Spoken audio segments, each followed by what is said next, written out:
What's up guys? So, panibagong vlog ulit. At eto, may king drag na front suspension. Pero hindi na to king drag guys kasi galing to sa Raider FI na shock. So eto, kinabit dun sa Raider FI ng tropa. Yung binild ni... Basta yung binild nila Graham. Hiniram muna natin yung front shock niya. Tatry natin kay Nice kung pwede. At kinuha ko na rin yung brake caliper niya tsaka bracket. Tapos ito tatry natin, no.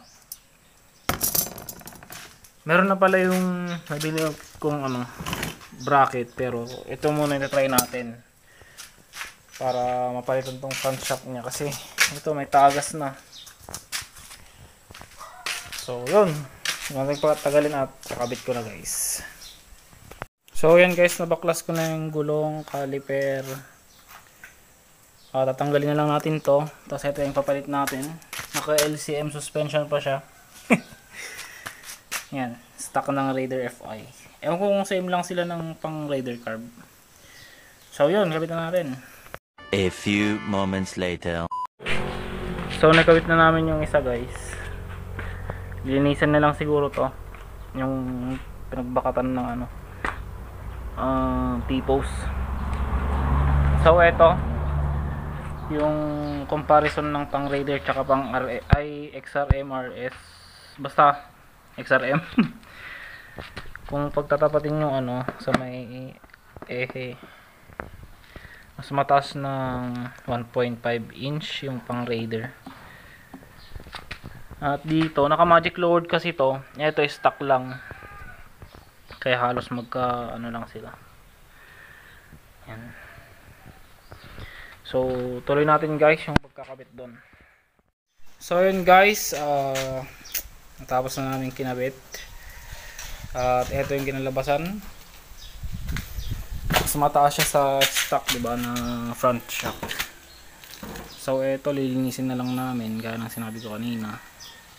Tapos yung disc pala yung may problema guys. Kaya pala kapag pinapreno namin kumakabayo. Parang kabayo kasi nag-i-stop tsaka go yung disc na to. Aywan ko kung may tama ata to. Baka nahulog to ni Idol noon, Idol Graham, kaya bengkong. Nagpalit na kami ng caliper, ganoon pa rin gaya nung sa stock ng XRM. Yan,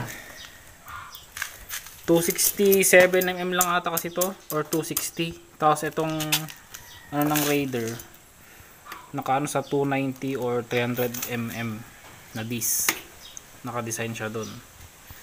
So baka disc nga yung bibilin natin.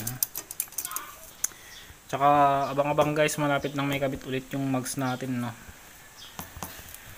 Yan muna ngayon. Na-bleed na rin natin yung hindi ko na nabidyohan kasi nasal ako dito. Ito pala yung problema. Pabidyo ko konti. Tignan nyo guys kapag iniikot ko. Okay na, tapos biglang okay siya, pero pag tumatakbo yun na, naging parang kabayo, kumakadyot-kadyot.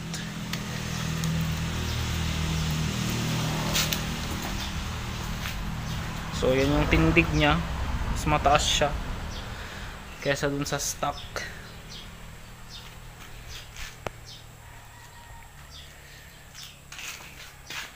Siguro ganyan muna.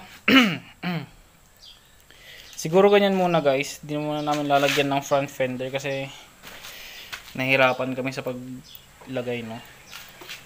Di akma yung mga hindi akma yung mga bracket para sa kanyang tawag dito, front fender.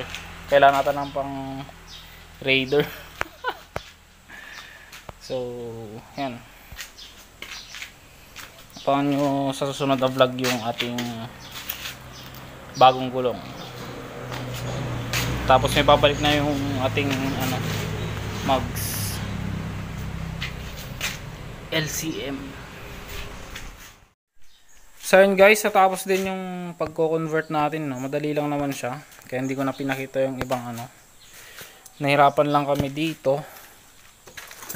Ay, hindi naman sa nahirapan kasi plug and play lang talaga. Tsaka yung hindi lang plug and play ay ano ba? Plug and play pala. Ito lang pala yung ano. Ito, buti na lang di ko pa binenta to. Yung front fender bracket. Tapos tong bracket natin, maganda siya kasi hindi siya yung may paano pa dito, pangarang flat bar. Ito diretso na. Yan. Kung saan nakakabit to, doon din sa kabila. Porsche pala yung tatak nito guys. Porsche factory. So ganyan muna yung ano ni Nice. Yung forma niya. Ewan ko kung sa kakasya dito yung 8080. Yung bago natin gulong. Kung wala, ibibili na lang natin ng ano, pang Raider talaga. Tingin tayo sa mga motor shop kung pang Raider.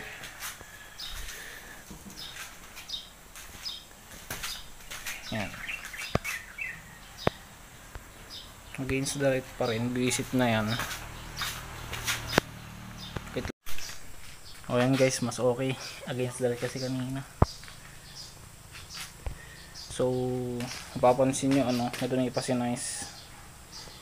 Linisan na lang namin mamaya para all goods pang thumbnail. Yan.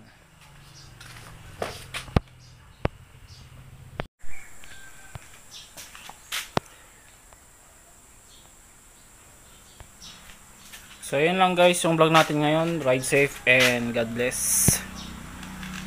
Ay, shoutout pala kay MJ ulit kasama natin. So yun, see you sa susunod na vlog guys.